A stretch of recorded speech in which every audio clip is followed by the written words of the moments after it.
Hello hi नमस्ते। आज हम सुनने जा रहे हैं रिच डैड पुअर डैड अध्याय 5। अमीर लोग पैसों का आविष्कार करते हैं। रॉबर्ट दो विरोधी उदाहरण देते हैं। सबसे पहले अलेक्जेंडर ग्राहम बेल की कहानी, जो उनके प्रोडक्ट की भारी मांग देखकर चकित थे और अपनी कंपनी वेस्टर्न यूनियन को $1,00,000 में बेचने की कोशिश कर रहे थे। वेस्टर्न यूनियन इस अवसर को नहीं देख पाया और इसने बेल के प्रस्ताव को ठुकरा दिया। इस तरह अरबों डॉलर के एक उद्योग का उदय हुआ। दूसरा उदाहरण टीवी की न्यूज़ का था, जिसमें एक स्थानीय कंपनी की छटनी के बारे में बताया गया था और एक बर्खास्त मैनेजर अपनी नौकरी वापस लेने के लिए कैमरे के सामने गिड़गिड़ा रहा था।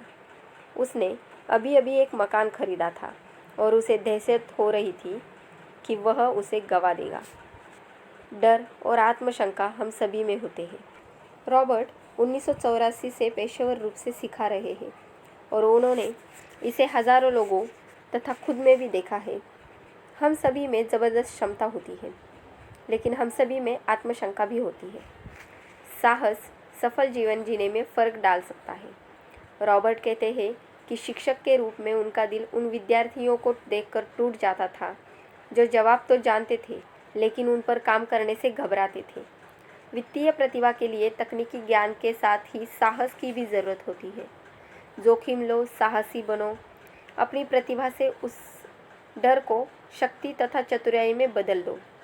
ऐसी सलाह जो कुछ को आतंकित कर देगी, क्योंकि पैसे के मामले में बहुत सारे लोग इसे सुरक्षित तरीके से खेलते हैं। हमारे संसार में आगे कई परिवर्तन हैं और अपने वित्तीय IQ को विकसित करने से आपको भविष्य के परिवर्तनों को दहशत से नहीं बल्कि रोमांच के चश्मे से देखने की अनुमति मिलती है।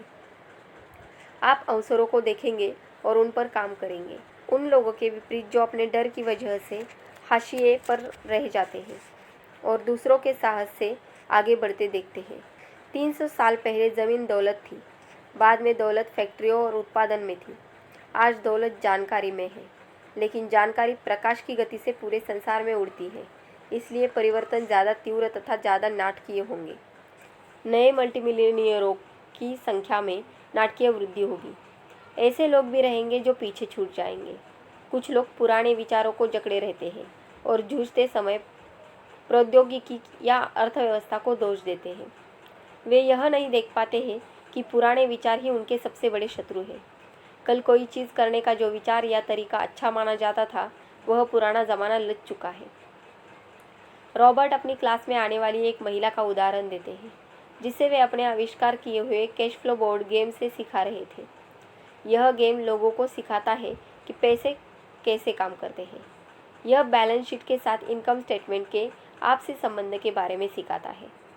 कुछ लोग इस गेम से प्रेम करते हैं, कुछ इससे नफरत करते हैं और बाकी मुद्दे की बात चूक जाते हैं। उनके उदाहरण में महिला को यह समझ नहीं आ रहा था कि जिन चीज़ों को वह सामान्यतः संपत्ति मानती थी, जैसे नाव, वह उसके कैश फ्लो को नकारात्मक रूप से क्यों प्रभावित करती थी। उसने कई चुनौतीपूर्ण कार्ड निकाले और उसका खेल भयंकर था। अंत में वह नाराज़ हो गई और उसने रिफंड मांग लिया। वह यह मानने को तैयार ही नहीं थी कि खेल उसकी मानसिकता की झलक दिखाता है।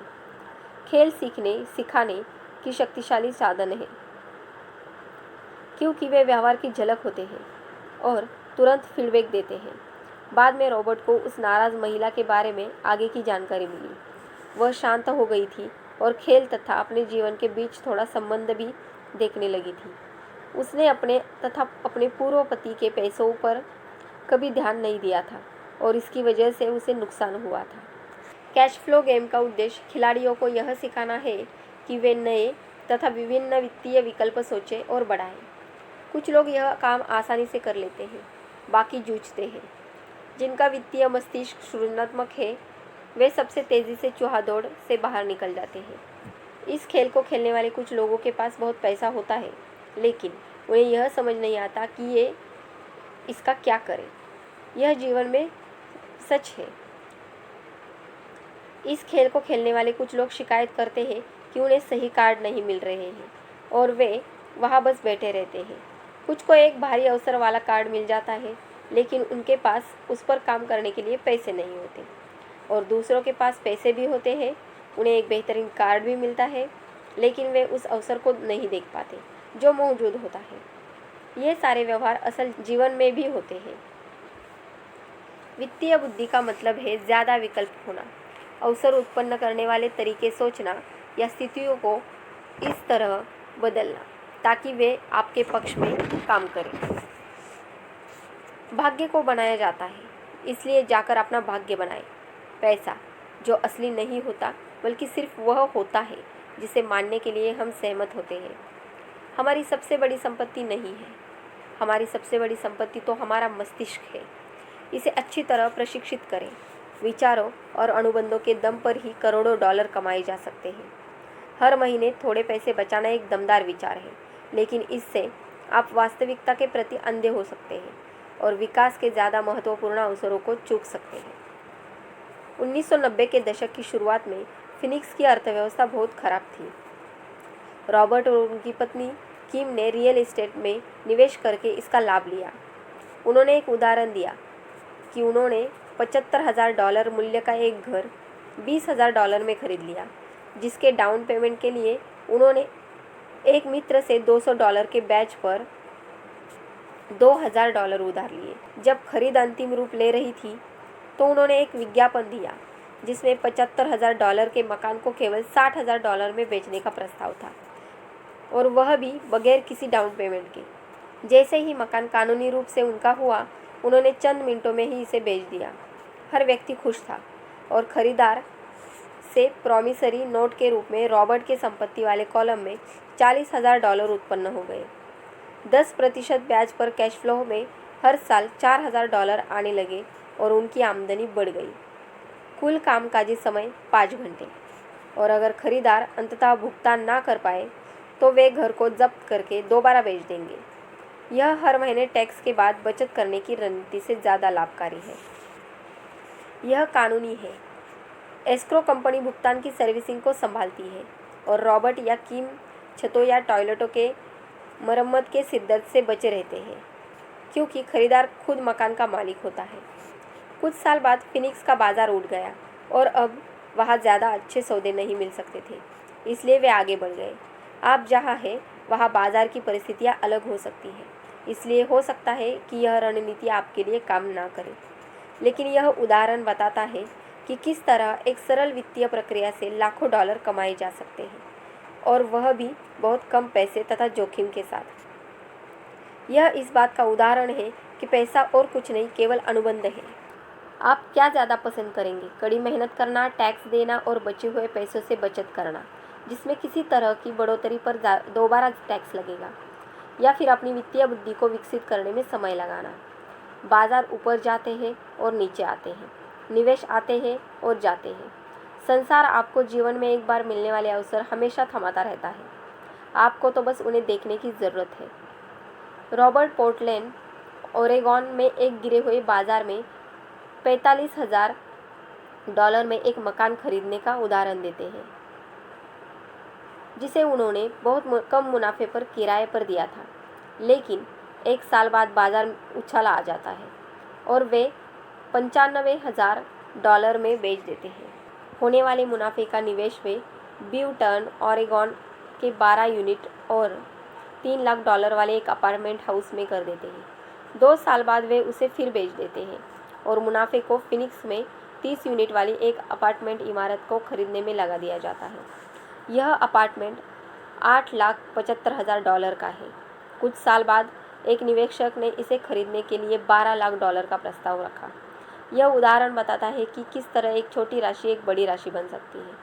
आप अपनी वित्तीय बुद्धि को जितना ज़्यादा विकसित करेंगे, जिसमें समय लगता है, आपको उतना ही ज़्यादा अवसर मिलेंगे। रॉबर्ट का दर्शन अपने संपत्ति वाले कॉलम में बीज बोना है। छोटी शुरुआत करें और बीज बोएं।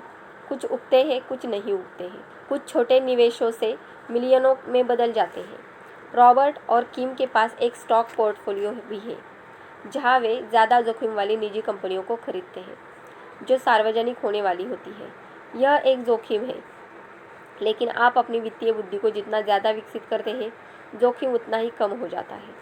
आप जितने ज़्यादा चतुर होते हैं, संभावनाओं को हराने के आपके अवसर उतने ही बेहतर होते हैं। कुछ लोग यह तर्क दे सकते हैं कि उनके इलाके में रियल एस्टेट में कोई सौदे नहीं है, लेकिन रॉबर्ट ने कहा था कि हर जगह बेहतरीन अवसर होते हैं, उन्हें तो बस लोग देख नहीं पाते हैं। ज़्यादातर लोग अपने सामने के अवसरों को पहचानने के लिए वित्तीय दृष्टि से प्रशिक्षित नहीं होते हैं। जब आप अपना वित्तीय आईक्यू विकसित करते हैं और इसका इस्तेमाल करते हैं तो मज़े करने की याद रखें। कई बार आप जीतेंगे, कई बार आप हारेंगे, लेकिन हमेशा मज़े करें। हारने से ना डरें, क्योंकि असफलता सफलता की प्रक्रिया का हिस्सा है। निवेशक दो तरह के होते हैं, एक जो किसी रिटेल आउटलेट से पैकेज्ड निवेश खरीदते हैं जैसे वित्तीय नियोजक, और दो जो निवेशों का सृजन करते हैं, इन्हें पेशेवर निवेशक भी कहा जाता है। यदि आप दूसरी तरह के निवेशक बनना चाहते हैं तो आपको 3 मुख्य योग्यताएं विकसित करनी चाहिए। पहली, उन अवसरों को खोजो जिन्हें बाकी हर व्यक्ति नहीं देख पाया, और दूसरी, पैसे उगाए, और तीसरी, चतुर लोगों को साथ रखें और अपने से ज़्यादा बुद्धिमान लोगों को नौकरी पर रखें। जोखिम हमेशा रहता है, इसलिए आपको इससे कतराने के बजाय इसका प्रबंधन करना सीखना चाहिए।